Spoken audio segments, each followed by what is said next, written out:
What's up, y'all? This your boy Eddie Jax. Welcome back to the Drop That Podcast, where we're going to get some wrestling talk. But this episode is brought to you by Layback TV, okay? Over 10,000 channels, movies on demand, every sports channel that you can check out, okay? All languages, all HBOs are compatible on your iPhones on the Apple Store and then your Androids on the Play Store. And you can take it on the road or you can be at home on your Fire Sticks, okay? It's also a network. You can check them out on laybacktv.com and get all your questions answered on official_laybacktv on Instagram, all right? Now, let's get into some motherfucking wrestling talk. Whoa! Yo, so, a lot of shit happened. I know we haven't spoke about wrestling since SummerSlam. It was a great show. Great show. I gave my input on how the show was for our first two-night Summer Spectacular, the legendary OG SummerSlam, and it's converted now into two nights, just like WrestleMania. But so much has happened since then, you know what I mean? Like 2 Raws, 2 Smackdown already. We got word now, Seth freaking Rollins allegedly faked his injury at Saturday night's main event against LA Knight, where he cashed in at SummerSlam Night 1 after the CM Punk Gunther match, where CM Punk won his first heavyweight championship in 12 years, where Mr. Money in the Bank, Seth freaking Rollins, cashed in and ruined CM Punk's championships dreams again. Now, some people say it was like a ruse, it was a work. I mean, to me, I don't know, it felt like a shoot where I feel like maybe there was a little tweak in the knee of Seth freaking Rollins, and this was a backup plan, you know, because kayfabe really is what kept storylines intact. And if you could create your own kayfabe in some way, I know we got social media and so forth, then you're doing it a justice, because it fucking worked. You know what I mean? We got since Saturday night's main event, we didn't see Seth freaking Rollins on Monday Night Raw or even SmackDown. You know what I mean? We seen him on a few podcasts, you know, with a brace on his knee, crutches. But now when you hear that sweet sound after CM Punk won the World Championship, let it burn! Yo, yeah, that was a fucking moment.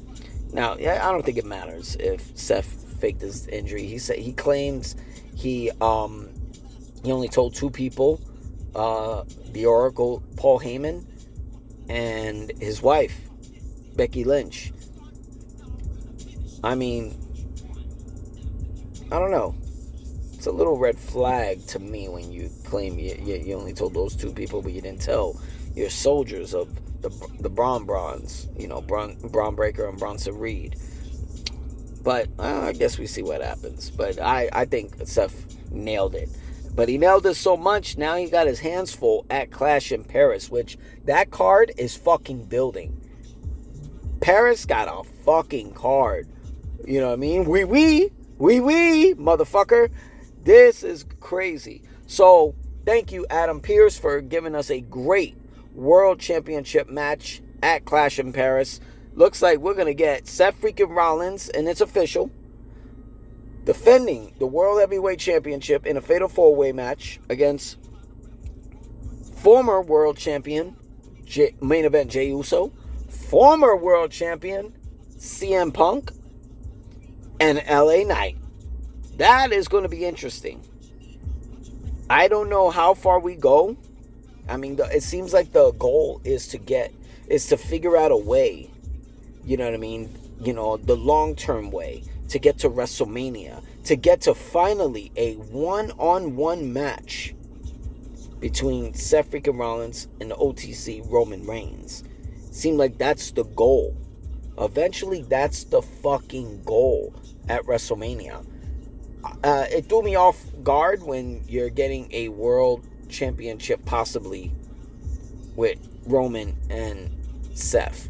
I mean, Roman really degraded that title, saying, hey, that's the title. They created a world title for all the guys that couldn't beat me. That's the belt. So Roman winning that belt, I don't know, maybe it's something, but you kind of threw shade on it already. But if we're facing facts, Roman versus Seth does not need a world title. I mean, hell, look at the triple threat match. Triple threat match at WrestleMania Night 1. You had Punk, Seth, and Roman. A triple threat match. That didn't even need a title, and it was the fucking match of the night for Night 1. Easily. Great finish. Great entrances. Great ring gear. Everybody was on point. You know what I'm saying? Great backstabbing. You know what I mean?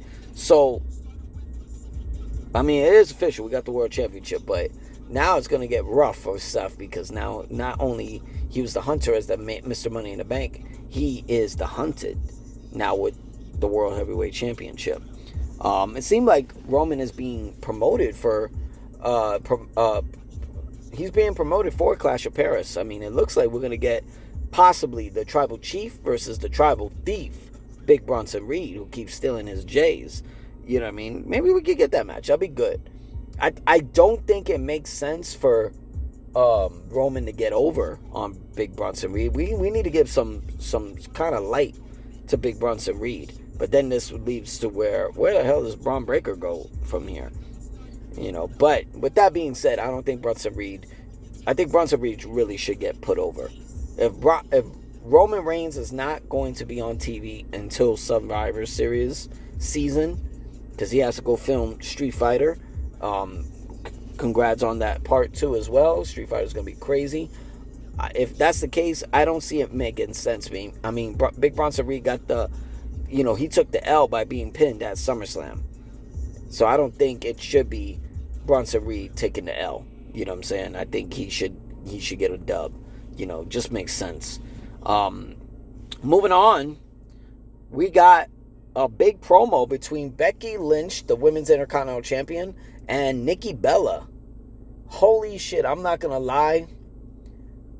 This year alone, and I'm talking after WrestleMania, Becky Lynch has been on a fucking roll. I mean, her matches with Laura Valkyria, with Bayley, and triple threat with both of them, and her match at SummerSlam, no DQ, no count out.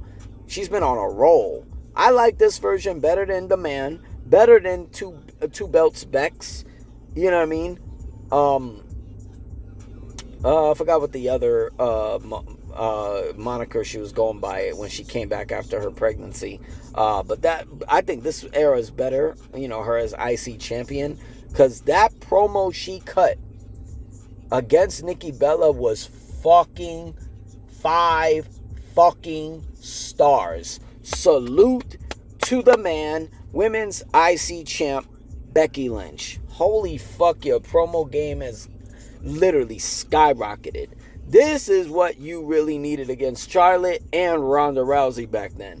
Now you're on the fucking par. You are fucking killing it. Holy shit. Dude, when Nikki came at you and started talking about your hubby, Seth freaking Rollins, you made a twist and turn. Well, me and my husband are the hottest, the greatest couple in WWE history. And she can make a point for that. Because as far as famous couples, I mean, if I'm being honest, the greatest couple in WWE history was Triple H and Stephanie McMahon. Just saying. No shade on you, Beck. Not only there was a moment where Triple H was WWE champion, but Stephanie was women's champion at the same time. But them two had ultimate power. I mean, fucking power. To the point, come on now. Becky, Seth, you got Triple H, and you got the final boss, The Rock. You're not up there. I would definitely give you a strong argument for number 2. Definitely number 2. You know what I mean? I wouldn't put, I can't put, let me see, Brie Bella and Daniel Bryan. I can't put them. I can't put, rest in peace to both of them, Macho Man Randy Savage and Miss Elizabeth. I can't put that. You know what I mean? I would have to really dig deep. Who the hell is the greatest couple of all time? I don't know it. You know what I'm saying? sometimes they were not even on record that they were together. So it's like, if you're not on record together, then there's no point including you. So I definitely make a strong case that Becky Lynch and Seth Rollins are definitely number 2 of all time. But then when she gave her that line, like, well, that would have been you and your, because you don't know if she's talking about John or her soon-to-be ex-husband, or ex-husband per se, when she's had a child with. So with that being said, when she gave up, you can't see him anymore, she said John Cena without saying John Cena. There was, no matter what Nikki said, there's no coming back from it. Sorry, Nikki, you can't come back from that shit. That ate you up. It's a wrap. Let it go. So kudos to Becky Lynch, the Women's Intercontinental Champion. And it looks like we're going to get a Becky Lynch versus Nikki Bella probably for Clash of Paris. I think we should. I think that'll be an easy win for Becky, but, that's definitely a great story. And my bad if I just come to mind. I think I'll make a strong case for number 3, The Miz and Maurice. I think that's definitely a strong case for a greatest couple of all time. You know what I mean? 2 former world champions, TV reality stars. I think I'll give it to them. Let me see what else we got. Oh, we got officially John Cena versus Logan Paul at Clash in Paris. This is a very interesting retirement tour for John. Look how we got so far.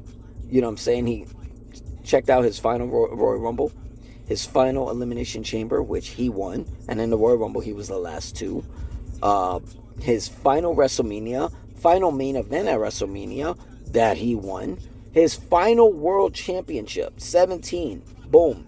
You got to give credit to where credit's due. A lot of people, argue Ric Flair, he's got the most championships. He had 16 or even 22 if you count all of them. Yeah, but that's different companies, different type of titles.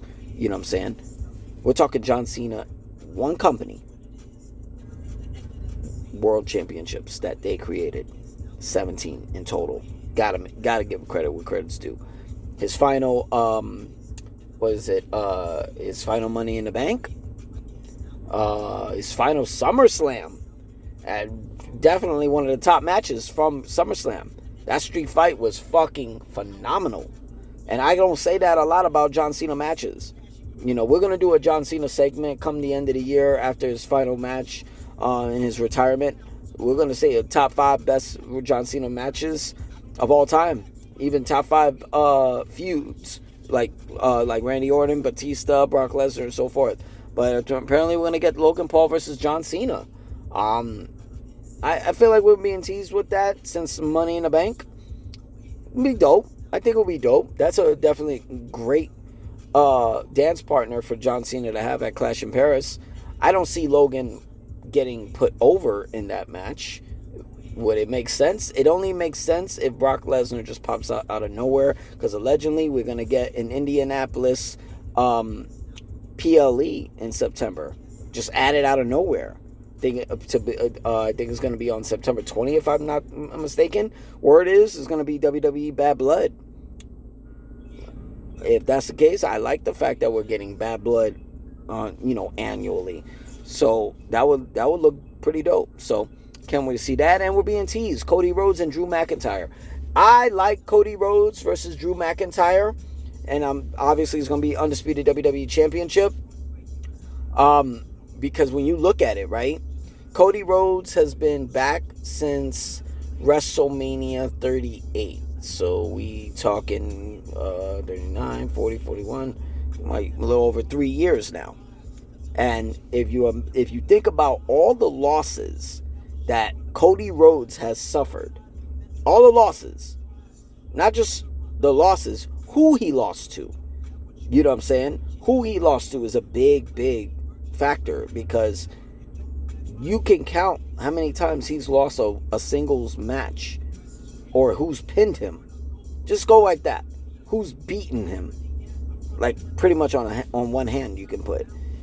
You got Roman, you got Brock Lesnar, you got Solo Sikoa. Who else we got? We got John Cena now. He beat him at WrestleMania. But the first guy to defeat Cody Rhodes, okay, the first guy to defeat Cody Rhodes one-on-one since him returning to WWE was Drew McIntyre. And I hope Drew, when he responds this Friday on SmackDown on his actions for beating down Cody Rhodes last week, I hope he brings that number one factor up. Cody has, the American Nightmare version, has never beat this Scottish warrior, but I've beaten him. I think that builds, and that says something. So we'll see. Hopefully we get that match soon announced. But before we do, word got out. It's officially announced. WWE is in partnership with ESPN come 2026. Which makes sense since UFC is no longer with ESPN. They're under the same umbrella, UFC and WWE. But we're going to get WWE ESPN. Their Peacock deal is coming to an end come the end of the year. I'm not going to lie. I hated them being with Peacock. Not because I think Peacock does a bad job. I think Peacock was a pretty good partner up until they started muting everything the crowd's saying. Bro, I don't like when they're doing that because it's not authentic. I'm not saying everybody should curse. I'm not saying the crowd should curse. But if they do, stop muting it. We're paid fucking customers on these subscriptions. We deserve to hear everything. It sounds like shit when you're fucking blocking it out. And I hope ESPN doesn't do the fucking same thing because they're not known for that. At least I don't think so, because when they be having their interviews after their fights, they end up cursing and they ain't getting that shit bleeped out. And ESPN is part of fucking Disney. So it looks like WWE being at ESPN, Peacock might be staying in the wrestling business. That might be the next TV deal for TNA Wrestling and AAA Lucha Libre. That'd be interesting. That might keep me with Peacock. Maybe. I think it's a little bit more where we're getting. But I want to see more on this ESPN deal. How that's going to go. You know what I mean? People were saying, oh, it should be Netflix. But I think Netflix is a little overcrowded with Monday Night Raw. And, NXT is over there on CW. And then you got SmackDown on USA. I think they want to spread it out. You know what I'm saying? Which makes sense. You know what I'm saying? I think it will be a little overcrowded if we got Netflix, with the PLEs. But then again, I might be speaking out of my ass. But we'll see.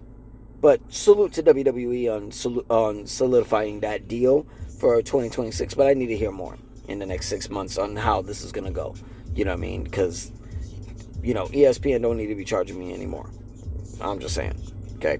But that's all we got for Wrestling Talk. This is the Drop That Podcast. I'm your boy, Eddie Jax. Y'all make sure y'all like the page. Subscribe if you like. You know what I'm saying? Leave a comment if you like. You know what I'm saying? I'm very brutal with shit I say. Till then, peace, guys.